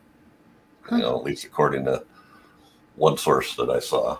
So little things like that we don't think anything about. Yeah. Well, we've become jaded. There's decades of worth of movies like that we see that's not a big deal to us now. But back then, people never experienced anything like that. Yeah. One of the things that I love about that scene when he's giving the pre-warning is that whenever I'm watching it, he seems to be having so much fun, like incorporating how fear can be fun, and it's almost like, I don't know, that always catches my attention, because I feel like he knows how fun this is going to be or can be, or at least he's really good at portraying it as an actor, where it's like, oh, I don't want to go, I want to see what's happening, even if I'm terrified. Yeah. Well, and that definitely was something that was added later. I also read that one of the first versions of that speech was written by John Huston. Huh. Oh, wow. Really? In his early jobs. Not the one they ended up with. Of course, now I think it makes me think of like Tingler and that kind of stuff, where you got the little, beforehand, the tongue-in-cheek kind of, be scared and stuff. But I thought that was a great. We always think of that stuff, like we had the taglines about the nurse and if you have a heart condition and stuff like that. We always think of that now as William Castle, but actually it goes back to the old Grand Guignol theaters. Apparently they did stuff like that. So, and they did that with The Exorcist too. Everyone who enters gets a barf bag and that kind of thing. If you were alive back then to remember that. I loved Mae Clarke in this, and I thought that the clothes that she was. This is another thing Whale is really good at. Think about the dress that Gloria Stewart wears in The Old Dark House. The dresses that we see Mae Clarke wear in this are just stunning, gorgeous, absolutely gorgeous. As is she. What's that, Joseph? The train on her wedding dress is something else. Takes up practically the whole room. Yep.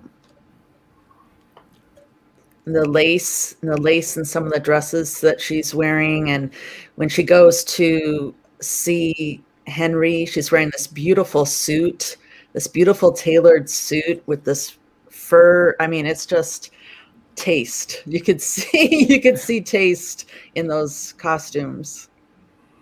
And even in the costumes of like I said, the gravedigger, he had the patches on the back of his vest. And I'm like, I wonder how that vest got rubbed. Like, what would be rubbing on that part of his vest that he needed to repair it? And even things with the monster, just kind of like the basic clothes that he had, and there was dirt on it, or there was like fur and stuff on it. Not like fur, but like dust from animals and outside and stuff fur. And like also Fritz. He had stuff on his butt, from sitting around the dirty castle, and his clothes were all kind of just like whatever. Yeah, it was beautiful. The costumes are, like I said before, especially with Bride, that just sucked me in big time. Yeah.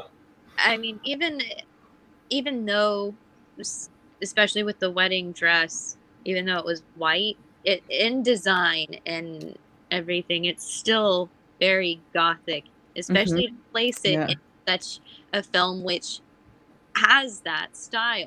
So the contrast with the wardrobe is very important with that production. So you're right. The contrast is really stunning. Yes. Yeah. Especially when the monster comes into the room through the window and then the ending scene that we see. We don't see how she ends up like that. We hear her screams, right? Right. Anyway. His white hot kiss was too much for movie-going audiences back then, so they chose not to show it on screen. That's exactly right. But that was the result. Yeah. So I threw a couple of. These are a couple that we've done at Colin Clive. So this is our third Colin Clive movie, The Bride of Frankenstein and Mad Love. And it's hard to imagine anybody else playing that part now. Right? He's great in all three of those movies. Well, especially in this one, his it's alive. Now I know what it's like to be God thing. He's like, it's almost orgasmic, I mean, the way he spins around and leans back against the table that the monster's on is. Yeah, Dr. Waldman had to come over and sort of prop him up, Yeah.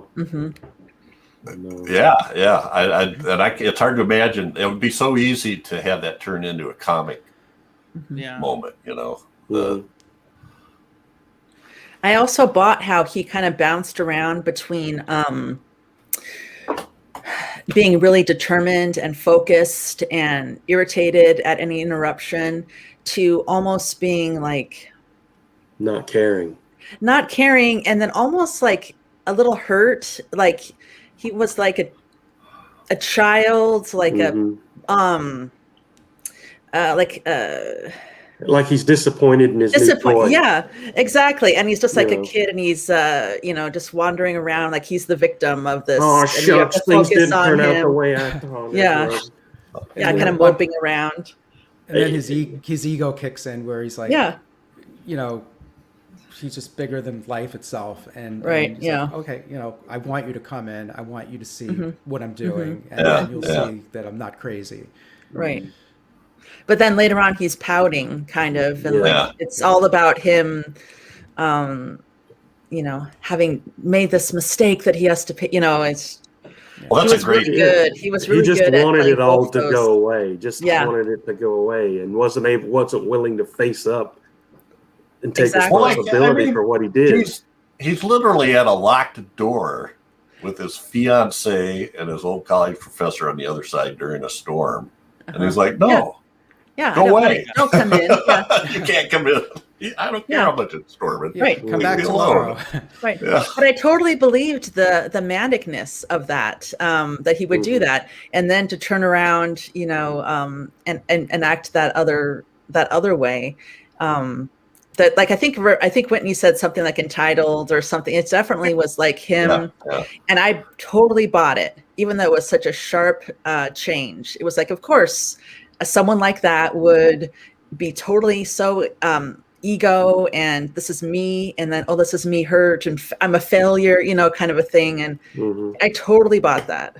What I really like is they carried that same acting and character traits. They carried it into Bride exactly the same way, and he had all those switches back and forth between those different emotional states.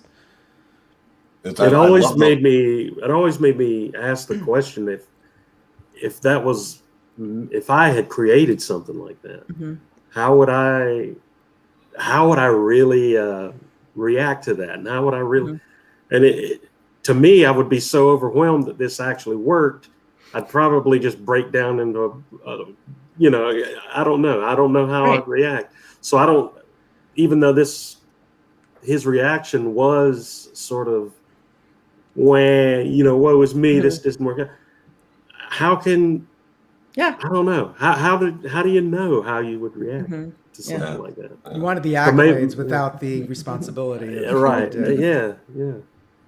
It didn't work out. It didn't work out how he wanted, and so I don't know. Yeah, make it go like Fritz. Well, I love get away.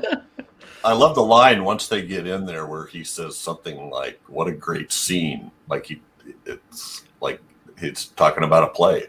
Yeah. One mad scientist with 3 supposedly sane spectators. You know, how will this turn out? I don't know why that just hit me as being really apropos to what was going on. He was setting the stage. They were the audience at the play. Yeah. Then the reviews came in, and they weren't that great. They did. I have to mention John Bowles as Victor Moritz only for a couple of reasons. He was actually probably more well known as a singer.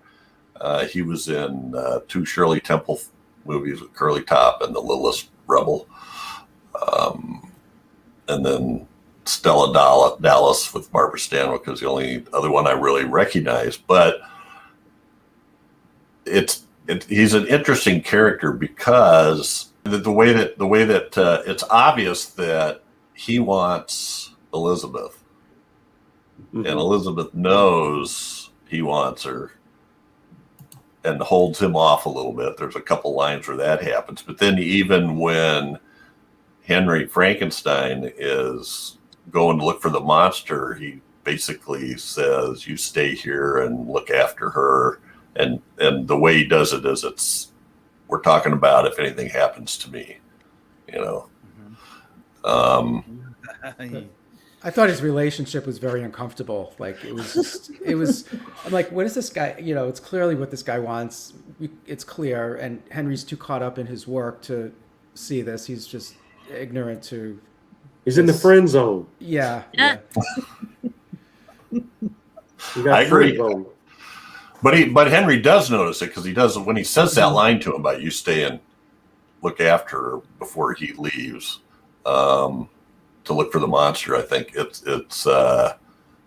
seems like he knows. It's like he couldn't be bothered with it, maybe. Up till then. It just always feels to me like that he's just handing over Elizabeth to someone else. Like just a little presumptuous. I don't know. Well, yeah, I mean, I'm not really sure that Elizabeth was so into him, but you know, you take care of her. Here, give her this milk and tell her to drink it. Exactly. Drink your milk. There's that. there's that one line from, or that one line where he says something to her that goes too far. I forget what it was. Oh, if it were only true or something. And she's like those, Victor.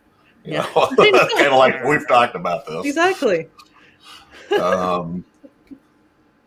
Okay, and I don't know. Karloff is just unbelievable. I think he's the only one that I can think of that walks that way. And somewhere I read that they directed him not to sort of lean forward as he walked, like he wasn't really. It was more like he was catching himself, right? Mm-hmm. It's rather than like a normal person walks, because it was a little new to all the different parts. I don't know, but I really like that. Yeah. You know, in all the comedy versions, or maybe not necessarily comedy, but also, you know, the tributes to Frankenstein or whatever. He's the lumbering like this, but here he's much more agile when he comes in through the window, right? Yeah. Well, when he has the fight too with Henry, and with when Fritz is chasing him with the torch. Yeah. So yeah, he's able to show. You know, you're at times, and this is what's amazing, I think, is at times you feel sorry for him, and at other times you're horrified by him. Yeah. You have some compassion for him. You know, there's a time where he makes that little, I don't know, sort of fluttering with his hands that it's just so sad. Or when he's reaching for the sunlight. Yeah. Well, it's like I was saying earlier, he's a blank slate. He's a child. You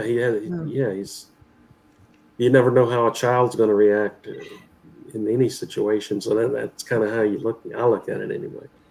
You know, he thought little Maria was just a pretty little flower like the rest of them, and decides flowers float and throws her in. And there was no malice behind it, but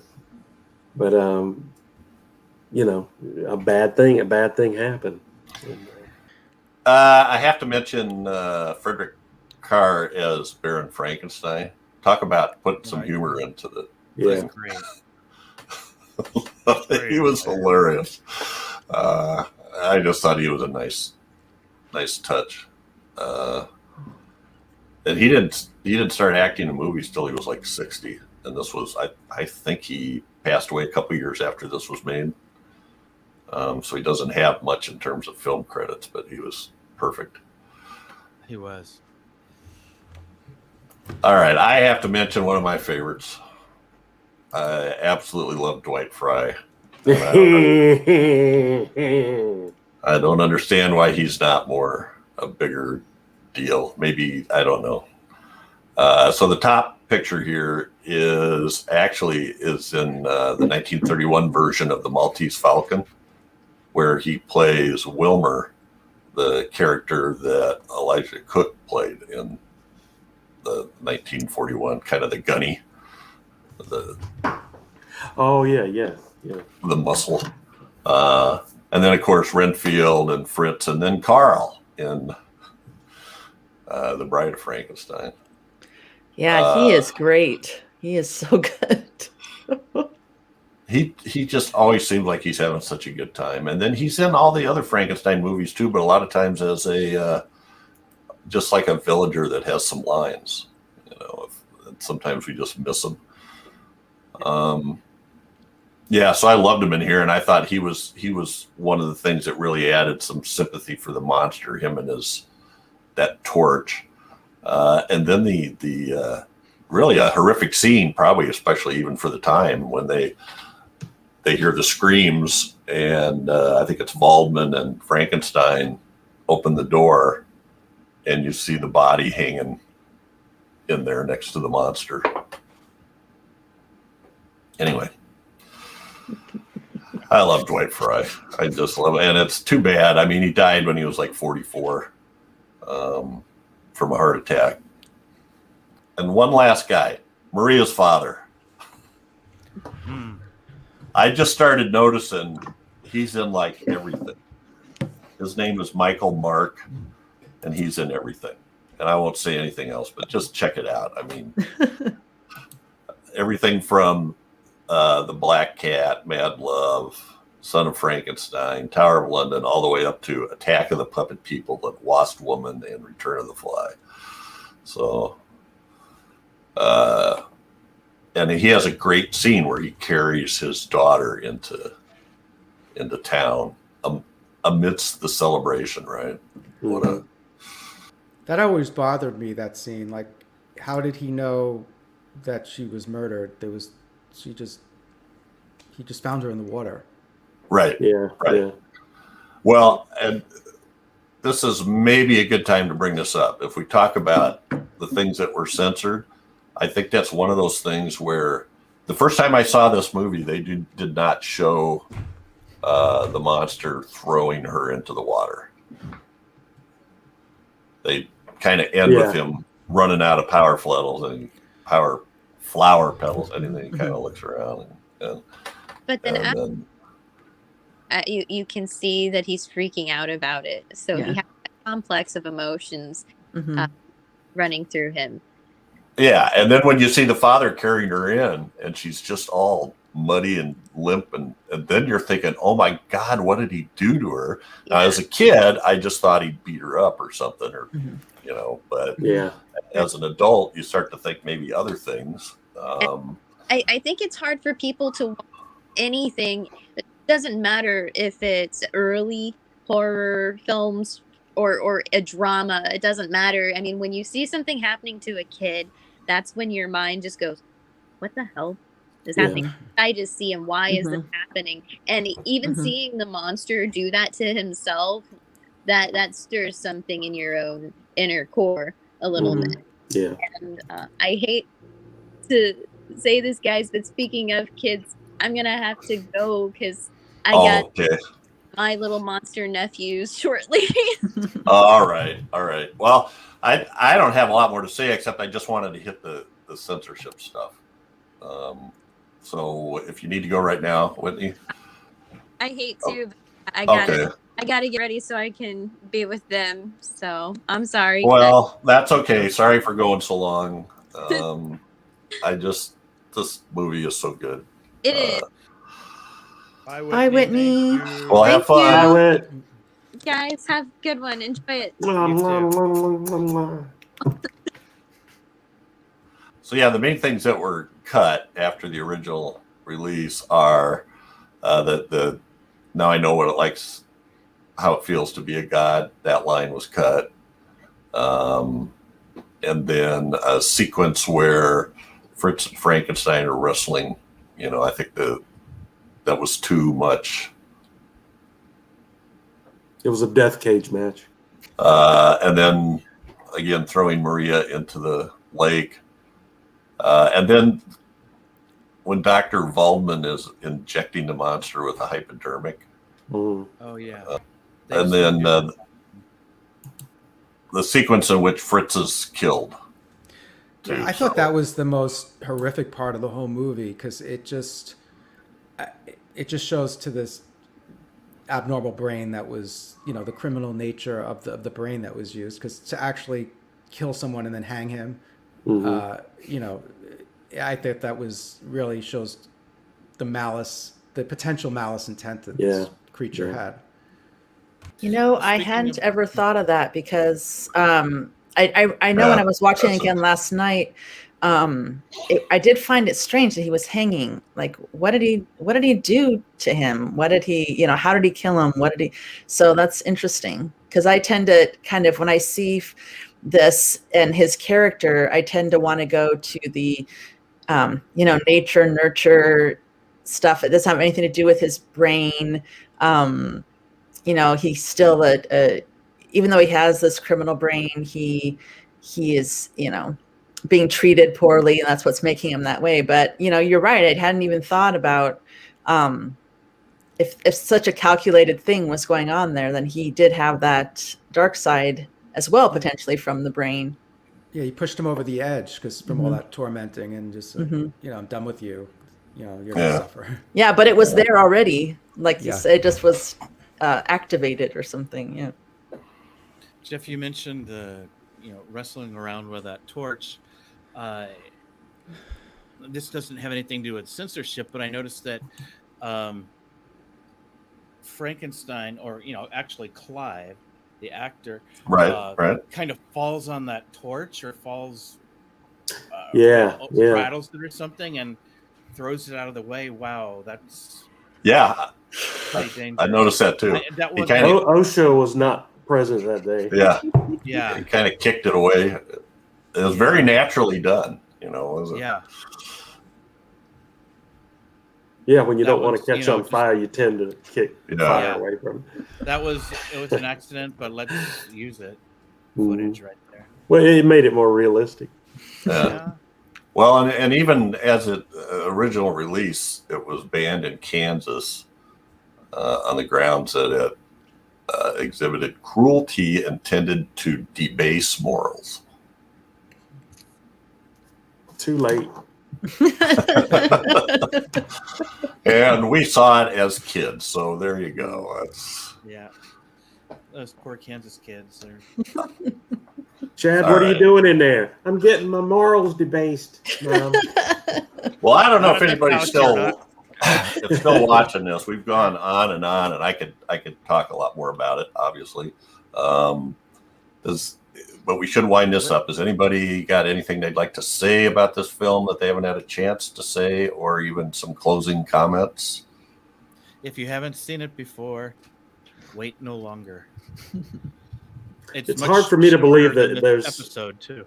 Right. Yeah. Right. It's hard for me to believe that anybody listening to this podcast has not seen it. But Yeah. so yeah, if you haven't ever seen it, oh my God, what the hell's wrong with you?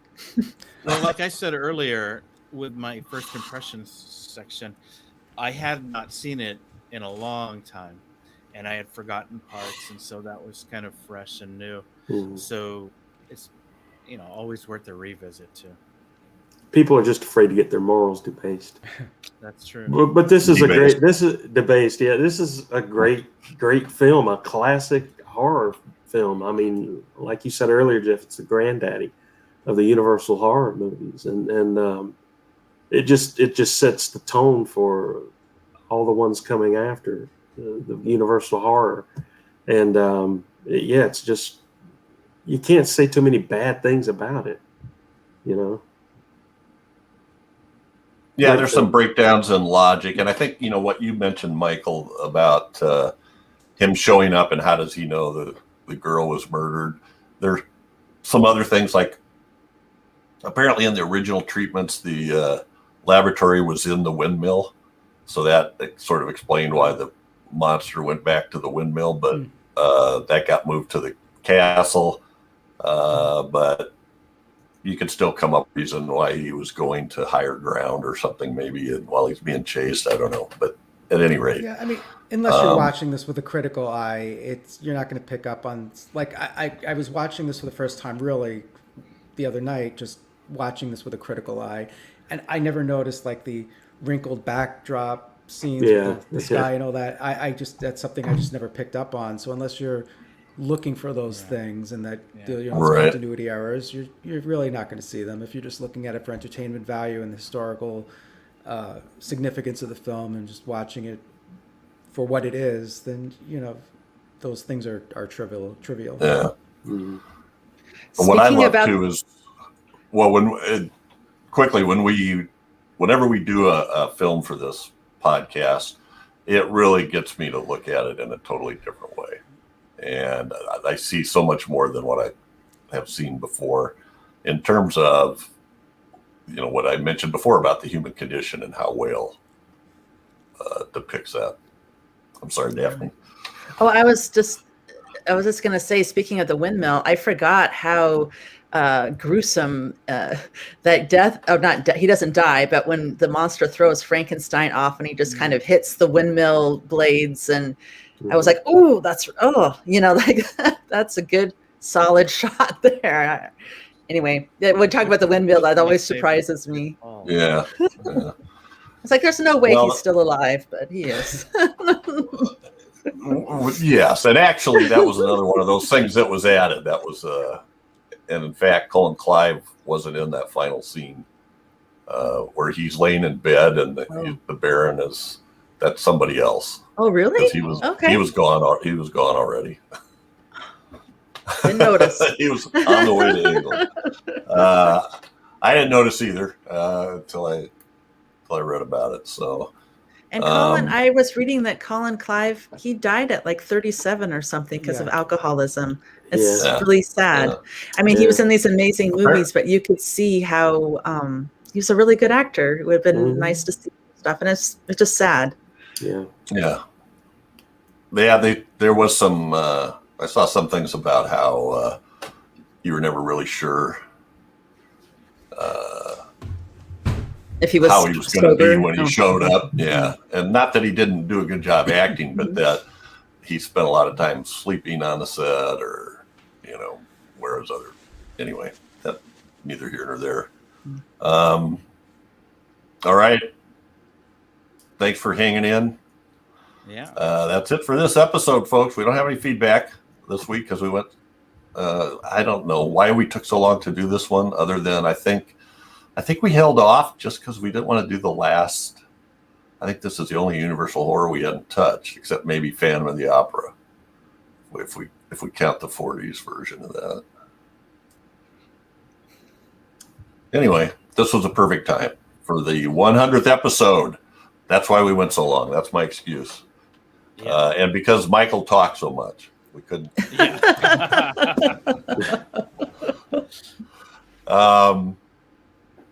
That's okay, Michael. They tell me I don't talk enough. Yeah, so we'll be focusing on a specific film release between 1920 and 1969 every 2 weeks. Next up is one chosen by Joseph. This cutie right here. There. Super Chicken? Beautiful detail. And Back to the Future and Kaiju, Rodan from 1956. Rodan. The Barbarian. Rodan. So plenty of ways to stay in touch with us. Please comment, subscribe, like, do alerts on the Gruesome Magazine YouTube channel. Also, check us out at the Classic Sci-Fi Movie Channel. I'm telling you, there's some great content there. Yes, there is. And I can get lost in there. I'm gonna be going and watching some serials, I think, soon, because there's several serials in there. I think I just saw Flash Gordon. Also the BBC 1984 edition. I saw that, yeah. Production of 1984, starring Peter Cushing, which I've heard very good things about. So I have to check that out. But yeah, feedback. We like feedback. Send us stuff. You can email us at feedback@gruesomemagazine.com or check us out on our Facebook page. Catch us here again in 2 weeks for another great horror movie of the classic era, as only decades of horror can do it. Say goodnight, everybody. Or good morning. Good night. Good morning. Good morning, everybody. I'm still going back to sleep. Good insert time.